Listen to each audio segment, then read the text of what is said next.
Welcome to RISE, Radha Inspired Smart Education. I am Rasmi and in this video we will study class 11th chapter 1st Introduction to Microeconomics. So let's start today's topic.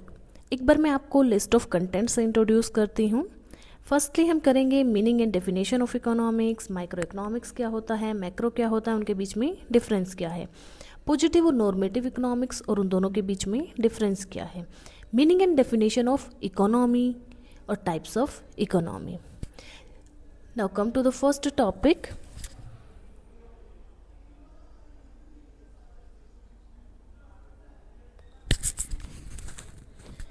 Simply अगर मैं economics को आप समझ सकते हैं या मैं आपको बताऊं तो एक ऐसा साइंस है जो ये स्टडी करता है कि कैसे हम अपनी लिमिटेड चीज़ों को यूज करके मैक्सिमम सेटिस्फेक्शन अचीव कर सकते हैं. इकोनॉमिक्स एक ग्रीक वर्ड से आया है और इकोनोमिया ये दो वर्ड का मिक्सचर है, ओइकोस और नेमे, और इसका सिंपली मीनिंग है मैनेजमेंट ऑफ हाउस होल्ड. अगर हम इसकी डेफिनेशन पे जाएं तो बहुत सी इकोनॉमिस्ट ने अलग अलग डेफिनेशन दी है. आपको इनमें से कोई भी एक डेफिनेशन याद कर सकते हो, बट मैं आपको जो रॉबिन्स की डेफिनेशन है जो हाईली रिकमेंड करूँगी, क्योंकि ये हमें तीन मेन वर्ड से भी इंट्रोड्यूस करती है जो कि इकोनॉमिक्स में इम्पोर्टेंट है. एडम स्मिथ की डेफिनेशन में पहले बताती हूँ. एडम स्मिथ कहते हैं कि ये वेल्थ का, धन का साइंस है. हम धन को पढ़ते हैं कि कैसे उससे जो है प्रोडक्शन होगा, डिस्ट्रीब्यूशन होगा, एक्सचेंज होगा, कैसे कंजम्पशन होगा. एल्फ्रेड मार्शल इकोनॉमिक्स को एक ह्यूमन बिहेवियर का स्टडी बताते हैं. कहते हैं कि ऑर्डिनरी जो बिजनेस लाइफ चल रही है हमारी, उसकी स्टडी करना है. लॉर्ड रॉबिन्स इकोनॉमिक्स को, हम इसको बाद में करते हैं, पहले हम पॉल सैमुएल्सन कर रहे थे क्योंकि इसकी लॉर्ड रॉबिन्स की डेफिनेशन के साथ तीन मेन वर्ड जुड़े हैं, उनके साथ हम उनको भी डिफाइन करेंगे. तो पॉल सैमुएल्सन इकोनॉमिक्स की स्टडी को कहते हैं कि कैसे लोग चीज़ों को चूज़ करते हैं. मतलब उनके पास रिसोर्सेज लिमिटेड है तो स्कार रिसोर्सेज में कैसे वो चीज़ों को चूज़ करेंगे, कैसे वो चॉइसेस करेंगे. इस चीज़ को पॉल सैमुएल्सन ने इकोनॉमिक्स कहा है. कैसे वो चीज़ें बनाएंगे, कैसे उनको डिस्ट्रीब्यूट करेंगे. Now come to the Lord Robbins definition. Economics एक ऐसा साइंस है जो ह्यूमन बिहेवियर को, उसकी जो एंडलेस वांट्स है, उसके जो अनलिमिटेड वांट्स है और उसके पास जो स्केयर रिसोर्सेज, लिमिटेड रिसोर्सेज है, और लिमिटेड रिसोर्सेज के भी अल्टरनेटिव यूजेज हैं. मतलब एक ही रिसोर्स को हम अलग अलग टाइप से यूज कर सकते हैं. जैसे एक हमारे पास मान लो 1000 रुपये है, तो 1000 रुपीज़ से हम खाना भी खा सकते हैं, हम मूवी भी देख सकते हैं, हम उससे बुक्स भी ले सकते हैं, हम उससे बाकी चीज़ें भी कर सकते हैं. तो 1000 रुपीज़ को हम कहाँ कहाँ यूज कर सकते हैं, ये उसके ऑप्शंस हुए, अल्टरनेटिव यूजेज हुए. बट सिर्फ 1000 रुपये है तो हम हर चीज़ तो नहीं कर सकते. तो इसलिए लॉर्ड रॉबिन्स कहते हैं कि ऐसा साइंस है जो ह्यूमन बिहेवियर का एक ऐसा रिलेशनशिप बताता है कि कैसे वो अपने लिमिटेड रिसोर्सेज से अपनी अनलिमिटेड वांट को सेटिस्फाई करने के लिए डिसीजन लेता है ताकि उसको मैक्सिमम सेटिस्फेक्शन अचीव हो. रॉबिन्स की डेफिनेशन से तीन वर्ड हमारे पास आते हैं. उन तीनों वर्ड में फर्स्ट वर्ड है स्कार्सिटी. स्कार्सिटी का सिंपल मीनिंग है रिसोर्सेज की कमी है, रिसोर्सेज लिमिटेड है. सेकंड वर्ड जो निकल के आएगा वो चॉइस. जैसा मैंने आपको बताया, आप 1000 रुपये से कुछ भी कर सकते हो, आपकी मर्जी है. आप मूवी देखो, आपकी मर्जी है. आप रेस्टोरेंट में खाना खाओ, आपकी मर्जी. आप उनसे बुक्स खरीदो, आपकी मर्जी. आप उनसे कोई टॉयस खरीदो. तो सब कुछ आपकी मर्जी है, बट आप सब कुछ नहीं कर सकते. आप इनमें से आपको एक चॉइस करनी पड़ेगी. तो चॉइस क्या है कि हमारे पास बहुत से अल्टरनेटिव थे, बहुत से ऑप्शंस थे, उनमें हमने एक चीज़ चूज़ की. अल्टरनेटिव यूज़ यही है कि हम एक रिसोर्स को, मान लो एक हमारे पास ज़मीन का टुकड़ा है, वहाँ पे हम गेहूँ भी उगा सकते हैं, वहाँ पे हम चावल भी उगा सकते हैं, वहाँ पे हम बाकी और भी चीज़ें कर सकते हैं. तो इन सब चीज़ों को ही हम क्या कहेंगे कि उस एक रिसोर्स के अल्टरनेटिव यूज है. क्लियर है. रॉबिन्स की डेफिनेशन उन्होंने बताया कि ह्यूमन बिहेवियर ऐसा बिहेवियर का स्टडी करना जो ये बताता है कि कैसे अनलिमिटेड वांट को लिमिटेड रिसोर्सेज से मैक्सिमम सेटिस्फेक्शन अचीव करने तक यूज किया जाएगा, कैसे चॉइसेस की जाएगी. Now come to the second topic. Second topic हमें माइक्रो और मैक्रो इकोनॉमिक्स के बारे में बताता है. माइक्रो इकोनॉमिक्स जैसा कि टर्म आपको सजेस्ट करते हैं, माइक्रो का मीनिंग ही स्मॉल है और मैक्रो का मीनिंग लार्ज है. स्मॉल का मीनिंग हम माइक्रो को इंडिविजुअल से भी ले सकते हैं, क्योंकि माइक्रो में आई स्टैंड्स फॉर इंडिविजुअल और मैक्रो में ए स्टैंड्स फॉर एग्रोगेट. तो माइक्रो जो इकोनॉमिक्स है वो छोटी यूनिट्स की, माइक्रो यूनिट्स की, मतलब इंडिविजुअल की स्टडी करती है, एक किसी फर्म की, एक किसी इंडस्ट्री की। इसका जो मेन फोकस रहेगा वो इंडिविजुअल प्राइस रहेगा, कंज्यूमर बिहेवियर रहेगा, फर्म का आउटपुट रहेगा। अगर हम किसी इंडस्ट्री में मान लो एक सिंपल प्रोडक्ट के बारे में स्टडी करते हैं, मान लो मैं टूथपेस्ट का कोई एक ब्रांड उठाती हूँ, कोलगेट उठाती हूँ, सिर्फ उसी के बारे में स्टडी करते हैं, किसी एक फर्म के ऊपर स्टडी करते हैं, किसी एक वर्कर की वेज के ऊपर स्टडी करते हैं, तो वो सारी चीज़ें क्या है, माइक्रो इकोनॉमिक्स। माइक्रो इकोनॉमिक्स का स्कोप बहुत नैरो होता है और इसके फादर एडम स्मिथ है। मैक्रो इकोनॉमिक्स, हम इकोनॉमी को एज अ होल स्टडी करते हैं, लार्ज एरिया में स्टडी करते हैं, छोटे छोटे जो इंडिविजुअल यूनिट्स हैं मिलके ही एग्रीगेट्स बनाते हैं। तो माइक्रो में छोटे छोटे जो वेरिएबल्स रहेंगे, छोटे छोटे जो चीज़ें रहेंगी जिनको स्टडी किया जाएगा, वो मिलके ही मैक्रो इकोनॉमिक्स बनाएंगे। तो फोकस रहेगा national income, inflation and employment. और इसका स्कोप वाइडर होता है क्योंकि ये इकोनॉमी को, एंटायर इकोनॉमी को स्टडी करता है, इकोनॉमी को एज अ होल लेके स्टडी करता है। मैक्रो इकोनॉमिक्स के फादर जेएम कीन्स रहेंगे। डिफरेंस का आप स्क्रीनशॉट ले सकते हो, same as the meaning that we have done earlier, उसके जैसा ही इनमें पॉइंट्स है। मीनिंग बताया गया है दोनों का, फिर किसके साथ डील करता है, माइक्रो इंडिविजुअल के साथ डील करता है, मैक्रो एग्रीगेट के साथ डील करता है। स्कोप बताया गया है दोनों का, माइक्रो का नैरो स्कोप है, मैक्रो का वाइड स्कोप है। टूल्स बताए गए हैं। टूल्स हमने वहाँ डिस्कस नहीं किए थे। टूल्स में जो माइक्रो इकोनॉमिक्स है उसके टूल्स में डिमांड एंड सप्लाई, जो मार्केट के फोर्सेज हैं उनको माइक्रो इकोनॉमिक्स का टूल माना गया है। और मैक्रो इकोनॉमिक्स में एग्रीगेट डिमांड, मतलब पूरी इकोनॉमी को एज ए होल ले तो पूरी इकोनॉमी में कितनी डिमांड है, पूरी इकोनॉमी में कितनी चीज़ों की सप्लाई हो रही है, उसको मैक्रो इकोनॉमिक्स का टूल माना गया है। दोनों के फादर के बारे में हमने डिस्कस किया। एडम स्मिथ को माइक्रो इकोनॉमिक्स का फादर बोला जाता है और जेएम कीन्स को मैक्रो इकोनॉमिक्स का फादर बोला जाता है। वैसे दोनों माइक्रो और मैक्रो इंडिपेंडेंट नहीं है, कहीं ना कहीं माइक्रो जो फैक्टर्स है वो सारे जुड़ के ही, सारे माइक्रो वेरिएबल्स जुड़ के ही मैक्रो को फॉर्म करते हैं। Now come to the third topic. तीसरा टॉपिक हमारा है पॉजिटिव और नॉर्मेटिव इकोनॉमिक्स। पॉजिटिव इकोनॉमिक्स क्या होती है, जो चीज़ें फैक्चुअल हैं जिनको हम वेरीफाई कर सकते हैं कि ईदर इट इज़ ट्रू और फॉल्स। जैसे अगर मैं आपको कहूँ कि आज बारिश हुई थी, तो ये एक फैक्ट है कि आप पता कर सकते हो कि आज सुबह बारिश हुई या नहीं हुई। जैसे मैं कहूँ कि कल के मैच में कोई भी XYZ वो टीम जीती, तो आप उस चीज़ को वेरीफाई कर सकते हो कि वो टीम जीती या नहीं जीती। तो जहाँ पे फैक्चुअल चीज़ें आएगी, जहाँ पे ऑब्जेक्टिव चीज़ें आएगी, जहाँ पे ये आएगा कि व्हाट इज़ क्या है, वो सच भी हो सकता है या झूठ भी हो सकता है, वो हम वेरीफाई करके बता सकते हैं।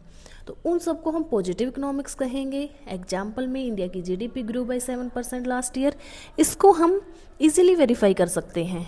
Wheat prices, demand falls, when prices rises demand falls, इस स्टेटमेंट को हम, इकोनॉमिक्स के स्टेटमेंट को हम वेरीफाई कर सकते हैं। अनएम्प्लॉयमेंट रेट इज 6%, इसको वेरीफाई कर सकते हैं। तो जिन चीज़ों को हम, जो फैक्ट्स होते हैं जिनको हम वेरीफाई कर पाए, उनको हम क्या कहेंगे, पॉजिटिव इकोनॉमिक्स। मेन इसकी टैगलाइन है what is. Now come to the normative economics. Normative economics क्या है कि ये एक सजेस्टिव नेचर की इकोनॉमिक्स है। ये ओपिनियन देगी कि क्या होना चाहिए, जहाँ पे चाहिए सेंस आ जाए, मीन्स वो हर स्टेटमेंट नॉर्मेटिव इकोनॉमिक्स की है। ये सिंपली बताएगी व्हाट शुड बी, कि क्या होना चाहिए। एडवाइस, ओपिनियन इसमें दिया जाएगा। तो गवर्नमेंट को अपने टैक्सेस है वो रिड्यूस करने चाहिए पुअर पीपल्स पर। ये सजेशन है, एक एडवाइस है, इसको वेरीफाई नहीं कर पाओगे कि ये ट्रू है या फॉल्स है। Wealth should be distributed equally, एक सजेशन है, एडवाइस है। यहाँ पे आप वेरिफिकेशन नहीं कर सकते कि हाँ हम वेल्थ को, फैक्ट है हमारे पास कि हम वेल्थ को डिस्ट्रीब्यूट कर रहे हैं या नहीं कर रहे हैं, एक सजेशन दिया हुआ है। तो जहाँ पे सजेस्टिव नेचर की चीज़ें हो, जहाँ पे ओपिनियंस हो, जजमेंट हो, उसको हम नॉर्मेटिव बोलेंगे।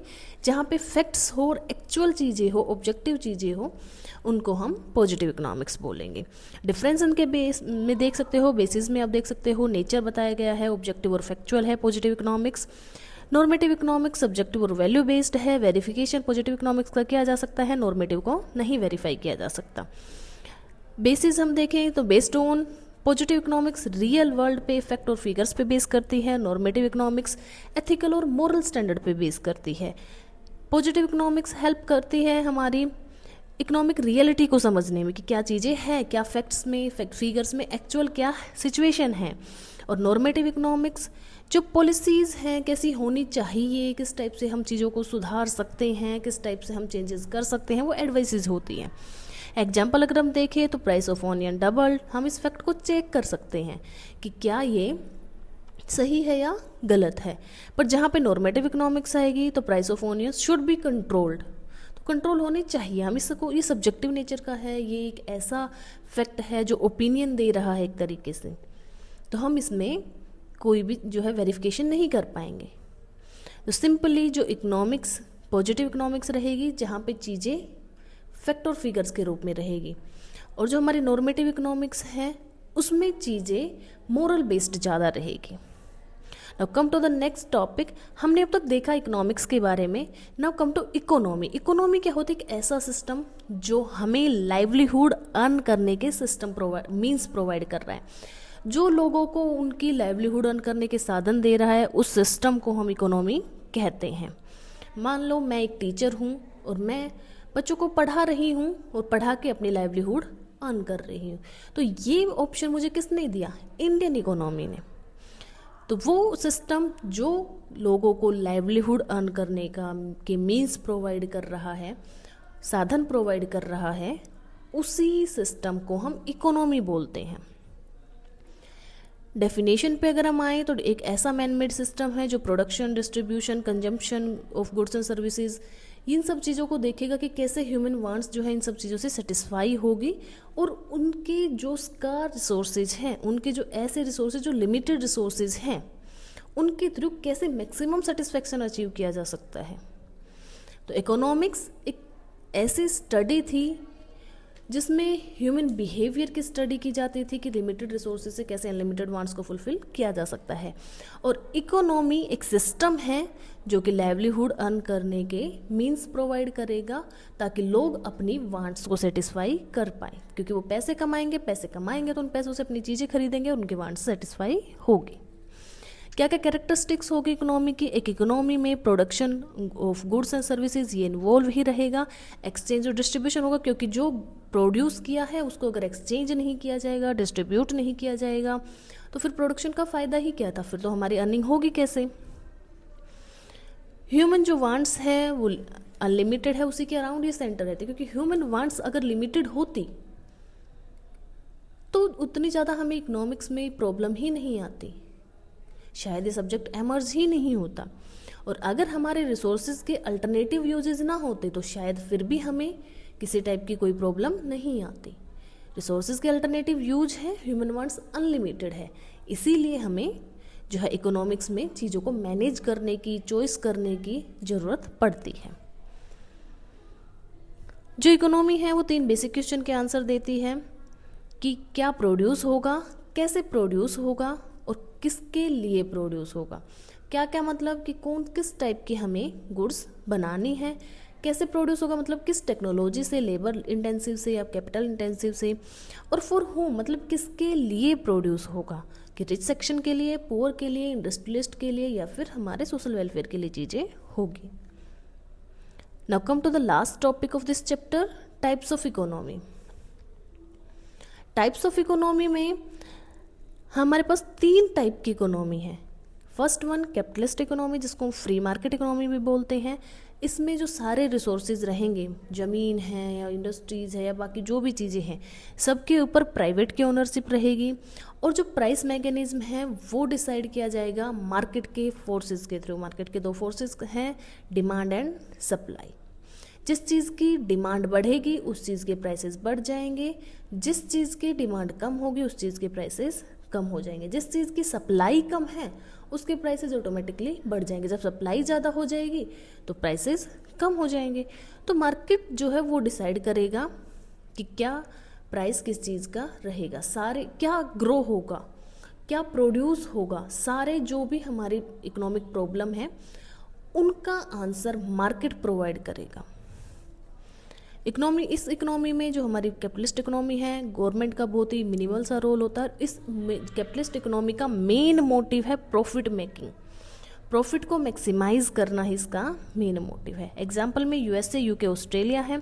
सोशलिस्ट इकोनॉमी जिसको हम सेंट्रल प्लान्ड इकोनॉमी भी बोलते हैं, रिसोर्सेज गवर्नमेंट के थ्रू ओन किए जाते हैं, गवर्नमेंट के पास ही ओनरशिप होती है, और सारे जो डिसीजन है क्या प्रोड्यूस होगा, कैसे प्रोड्यूस होगा, कब प्रोड्यूस होगा, ये सारे डिसीजन हमारी गवर्नमेंट लेगी, जो सेंट्रल प्लान्ड अथॉरिटी है गवर्नमेंट वो लेगी।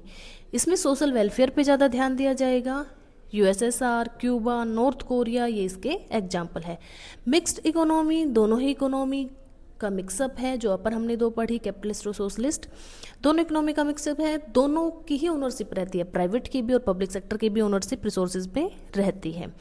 गवर्नमेंट रेगुलेट करती है कुछ की एरियाज को और बाकी को मार्केट पे छोड़ दिया जाता है।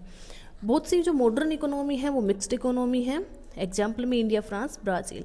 एक ट्रेडिशनल इकोनॉमी हम और देखते हैं, वैसे ये आज के टाइम पे बुक्स में या एग्जाम्स में ज़्यादा पूछी नहीं जाती, पर हाँ ऐसी इकोनॉमी जो ट्राइबल एरियाज़ में आज भी प्रिविलेंट है, उनके अपने कस्टम, अपने ट्रेडिशन है, वो सर्वाइवल मोड पे काम करते हैं सिर्फ वहीं की आसपास की चीज़ों को लेकर। तो ये ट्राइबल एरिया में होती है, बहुत से अफ्रीका के पार्ट्स में और पार्ट्स ऑफ एशिया में। ये सिर्फ आपकी समझ के लिए ठीक है। मेनली 3 ही इकोनॉमी हमने जो पढ़ी, capitalist, socialist and mixed economy, यही एग्जाम्स में पूछी जाती है। एक इनका जो है क्विक सा हम रिव्यू ले लेते हैं इकोनॉमी का। कैपिटलिस्ट में प्राइवेट की ओनरशिप होती है, सोशलिस्ट में स्टेट की ओनरशिप होती है, मिक्स्ड में दोनों की, और ट्रेडिशनल इकोनॉमी में जो कम्युनिटी रहेगी, ट्राइबल है कम्युनिटी है, उसकी ओनरशिप रहेगी। रिसोर्स एलोकेशन कैपिटलिस्ट इकोनॉमी में प्राइस मैकेनिज्म के थ्रू, जिसकी ज़्यादा डिमांड उस चीज़ के लिए रिसोर्सेज ज़्यादा एलोकेट किए जाएंगे। सोशलिस्ट इकोनॉमी में सेंट्रल प्लानिंग होगी, सेंट्रल प्लानिंग अथॉरिटी ये डिसाइड करेगी कि कहाँ किस चीज़ में कितनी इन्वेस्टमेंट होगी, कितने रिसोर्सेज कहाँ पे लगाए जाएंगे। मिक्स्ड में मार्केट और गवर्नमेंट दोनों ही मिलके डिसीजन लेंगे, और ट्रेडिशनल इकोनॉमी में उनके कस्टम और ट्रेडिशन के थ्रू कहाँ क्या चीज़ें प्रोड्यूस करनी है वो ये डिसाइड करेंगे। ऑब्जेक्टिव कैपिटलिस्ट इकोनॉमी में प्रॉफिट मैक्सिमाइजेशन, सोशलिस्ट इकोनॉमी में सोशल वेलफेयर, मिक्स्ड इकोनॉमी में बोथ, और ट्रेडिशनल इकोनॉमी में सर्वाइवल। एग्जाम्पल में हम कैपिटलिस्ट इकोनॉमी का एग्जाम्पल देखें तो यूएसए और यूके एग्जाम्पल है, सोशलिस्ट इकोनॉमी का क्यूबा और नॉर्थ कोरिया एग्जाम्पल है, मिक्स्ड इकोनॉमी का इंडिया और फ्रांस एग्जाम्पल है, ट्रेडिशनल इकोनॉमी में ट्राइबल सोसाइटीज़ एग्जाम्पल है। कुछ एग्जाम टिप्स भी मैंने आपके लिए प्रिपेयर किए हैं, इसमें आप रॉबिन्स की डेफिनेशन को देख सकते हैं। वो डेफिनेशन 3 मेन वर्ड हमें बताती है, और रेगनर फ्रिक्स ने मैक्रो और माइक्रो ये टर्म दी थी 1933 में। एडम स्मिथ को फादर ऑफ इकोनॉमिक्स माना जाता है, मेनली माइक्रो इकोनॉमिक्स माना जाता है। जेएम केन्स को फादर ऑफ मैक्रो इकोनॉमिक्स माना जाता है। पॉजिटिव जो इकोनॉमिक्स है वो व्हाट इज़ फैक्चुअल होती है, टेस्टेबल होती है, हम उसको वेरीफाई कर सकते हैं। नॉर्मेटिव में what should be opinion based होती है, सजेस्टिव नेचर की होती, वेरीफाई नहीं कर सकते। इंडिया एक मिक्स्ड इकोनॉमी है। ये बहुत ही फ्रिक्वेंटली आस्क्ड क्वेश्चन है कि इंडिया किस टाइप की इकोनॉमी है, पूछा जाता है आपसे। माइक्रो में इंडिविजुअल यूनिट और मैक्रो में हम इकोनॉमी को एज अ होल लेके स्टडी करते हैं। इकोनॉमी जो है वो डील करती है production, distribution, consumption of goods using square resources, कि कैसे लिमिटेड रिसोर्सेज से मैक्सिमम सेटिस्फेक्शन अचीव किया जा सकता है।